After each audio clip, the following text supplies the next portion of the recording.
గౌరవ ముఖ్యమంత్రి గారు అలాగనే గౌరవ ఆర్థిక మంత్రి గారిని ఈ సందర్భంగా అభినందిస్తున్నాం. రాష్ట్ర అభివృద్ధి లక్ష్యంగా ఎన్నడూ లేని విధంగా మూలధన వ్యయాన్ని 53,915 కోట్లు కేటాయించడం అనేది ఎంతో హర్షించదగిన విషయం.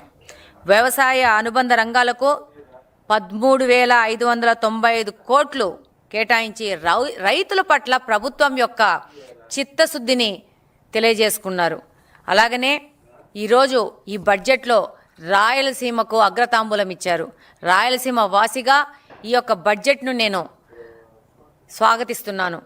కూటమి ప్రభుత్వం తాజాగా ప్రకటించిన బడ్జెట్లో రాయలసీమకి దాదాపు 30,000 కోట్లు కేటాయించి రాయలసీమ అభివృద్ధే కూటమి ప్రభుత్వం యొక్క ప్రధాన లక్ష్యంగా ఈరోజు తెలియజేసుకున్నారు. ఈరోజు ఈ యొక్క కేటాయింపులన్నిటివి రాయలసీమకు అభివృద్ధికి చిహ్నంగా నిలుస్తాయి. కరువు తాండవం చేసే రాయలసీమ ప్రాంతానికి రాయలసీమ ఇంటిగ్రేటెడ్ అభివృద్ధి పేరుతో 30,000 కోట్లు కేటాయించడము సీమ తరపు ప్రజల నుంచి ప్రభుత్వానికి ముఖ్యమంత్రి గారికి ధన్యవాదాలు తెలియజేసుకుంటున్నాము.